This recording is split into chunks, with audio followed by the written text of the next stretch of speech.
But those two areas right there, morale and manpower, what are we going to do and what can we do? I think they're intricately connected, quite honestly.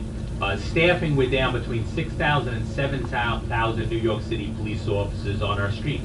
That makes it more dangerous for our members as they go out and do their job, and also for the public as well.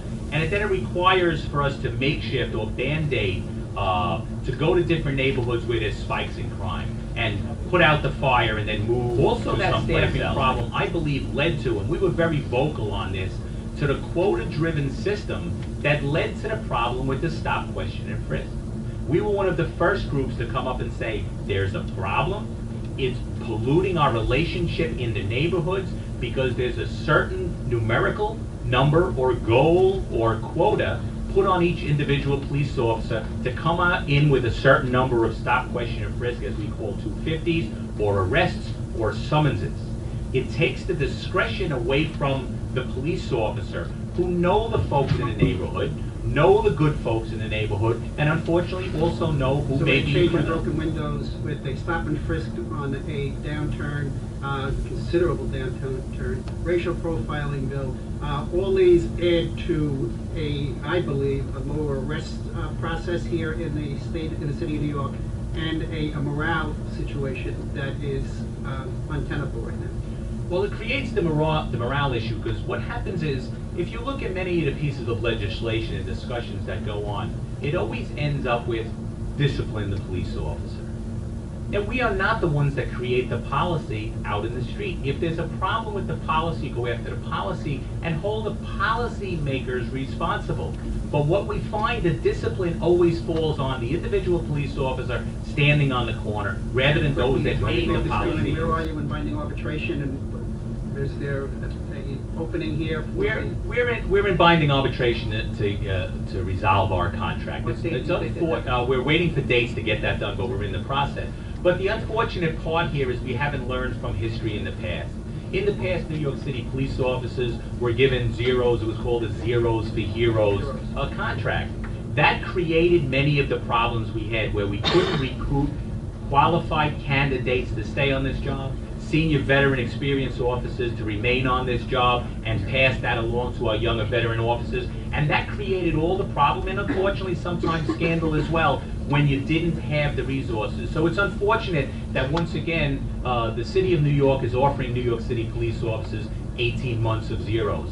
We've lived through that, been there, done that. It doesn't work. Because you talked about equalizing the line of duty disability benefits.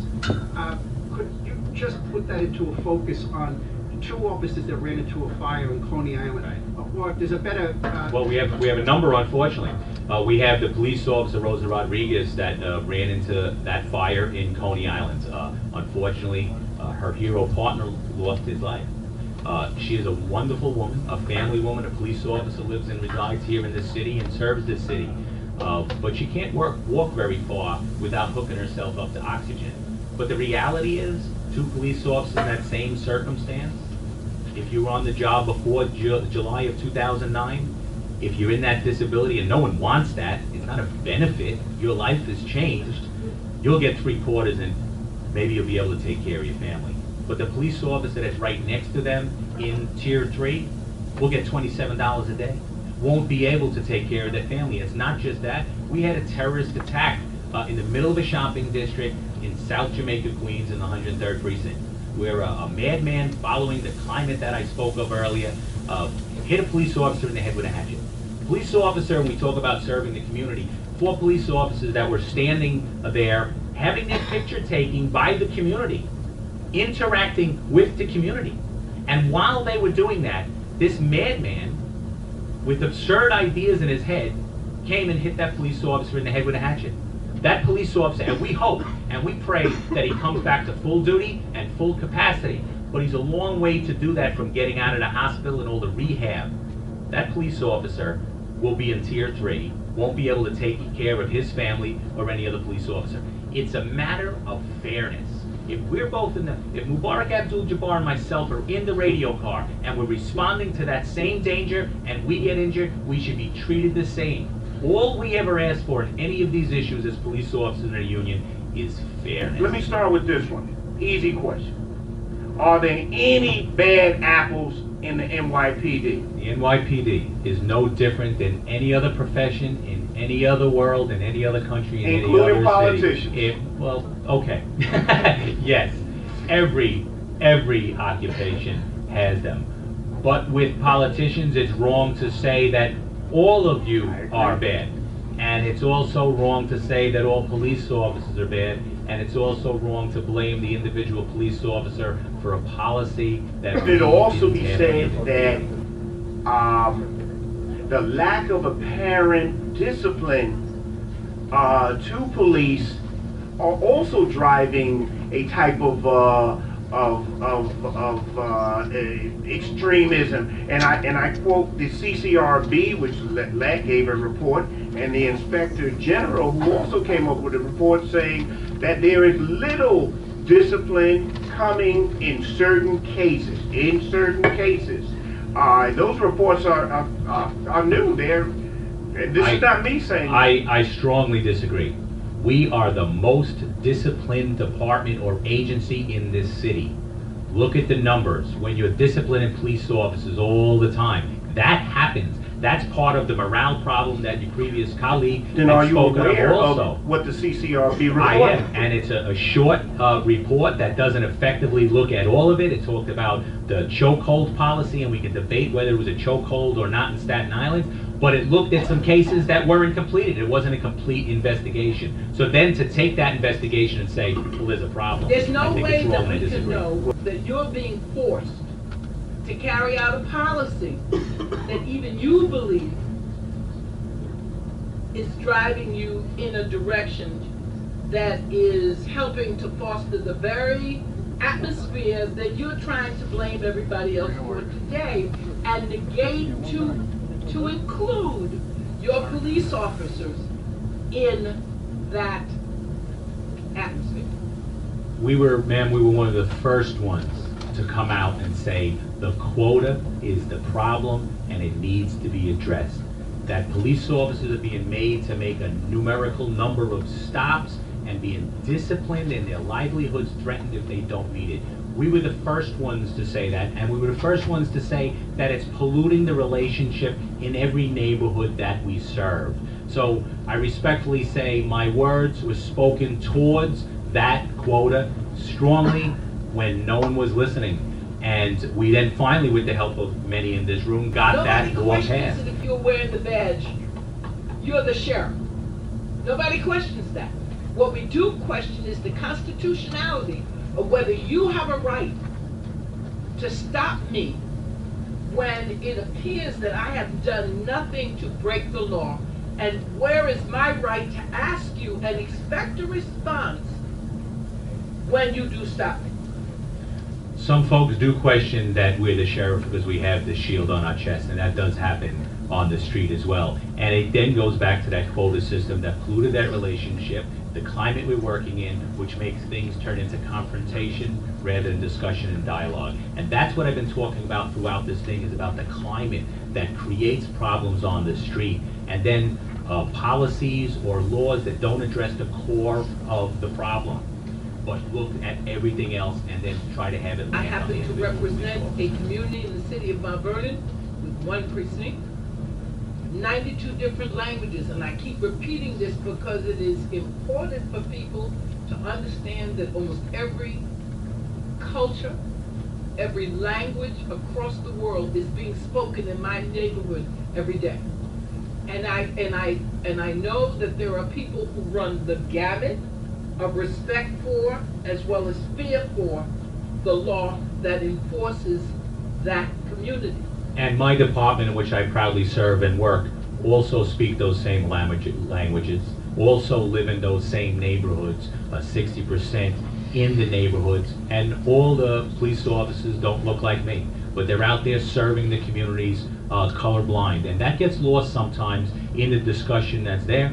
It gets lost sometimes, again, it's looked at the police officer. When another agency or policy doesn't work, it lands on the shoulder of the police officer to deal with on the corner.